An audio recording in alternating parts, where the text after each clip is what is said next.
Imaginez, vous vivez une séparation douloureuse et vous allez rencontrer votre thérapeute. Vous savez d'avance que la séance dure 50 minutes pile. À la 46e, 47e minute, vous êtes plus confortable avec la personne et vous commencez à vous ouvrir et là, il y a une vague émotionnelle qui monte. Là. Vous commencez à pleurer, à pleurer, à pleurer. Et là où la thérapeute vous tend une boîte de papier mouchoir et vous dit « C'est bien, on se revoit la semaine prochaine ». C'est exactement ce qui m'est arrivé. Ah non, je suis désolée. Il y a plusieurs années. Et je suis sorti du bureau honteux en pleurant parce que là, c'était vraiment, j'étais Ah en ouais, grande non, c'est dur. tristesse et il y avait un autre patient qui était là et j'ai terminé dans ma voiture pendant 10 minutes. Et je me suis dit, c'est la seule fois où j'ai vu cette thérapeute, je me suis dit, mais wow, c'est ça une thérapie. C'est ça, travailler avec un thérapeute. C'était la première fois que je voyais quelqu'un Ouais, c'est un dans le monde mauvais thérapeutique. contre-exemple. Alors, malheureusement, il y a des incompétents dans tous les domaines. Et en thérapie, c'est peut-être pas tout le monde qui a cette approche, cette empathie, cette compréhension. Elle gérait son temps à la seconde près. C'est ce que j'allais dire. Est-ce que c'est de l'incompétence ou est-ce que c'est, oui, en tout cas, un cadre qui a fait qu'elle n'a pas pu prendre, en tout cas, l'humanité nécessaire. Et après, j'ai envie de dire, bon, c'est vrai que certaines approches thérapeutiques vont être très cadrantes comme ça. Ils vont travailler sur le cadre. Donc, du coup, le cadre, c'est le cadre. On ne peut pas déborder du cadre. Et après, c'est intéressant aussi de voir tout ce qui se passe. Pourquoi est-ce que à la fin de la séance, c'est là où je peux m'ouvrir aussi, tu vois. Mais c'est rude à vivre. Alors, c'est rude. Moi, je sais que je pourrais pas en tant que thérapeute, voilà, quelqu'un qui vient d'ouvrir un tiroir.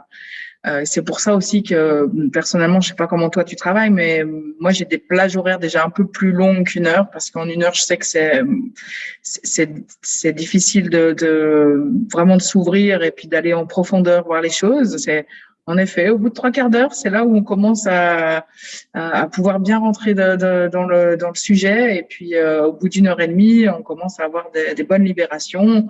Et il faut bien 2 heures en règle générale pour boucler une séance. Donc, c'est vrai que moi, personnellement, je travaille qu'avec des séances de 2 heures.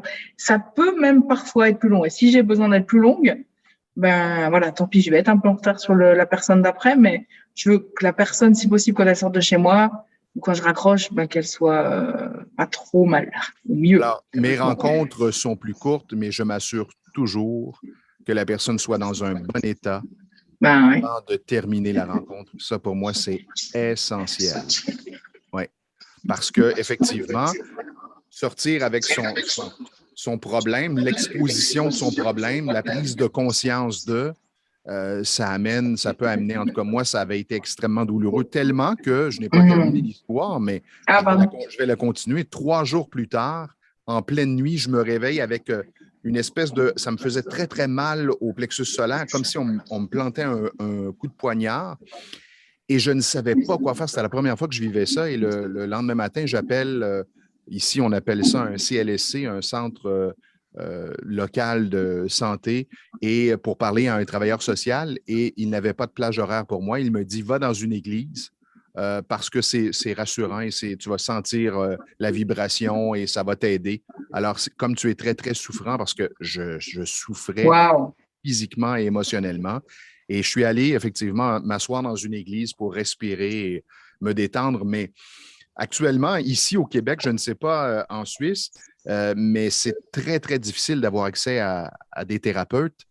Tout est contingenté à peu près partout. Alors, il y a des gens qui souffrent. Il y a des gens qui souffrent terriblement. Dans les prochaines capsules, ce que je propose, c'est qu'on revienne sur certaines techniques, sur certains exercices afin d'aider les gens qui ne sont pas en mesure de rencontrer des thérapeutes, d'au moins atténuer leur souffrance et leur douleur. Alors là, j'aurais envie de dire aussi que ces personnes peuvent nous joindre déjà. Oui, effectivement. Et puis tu me demandais pour la Suisse. Alors j'avoue que j'ai eu aussi une fois une expérience d'urgence Enfin, puis c'est la seule, c'est la seule et unique fois aussi où je suis allée,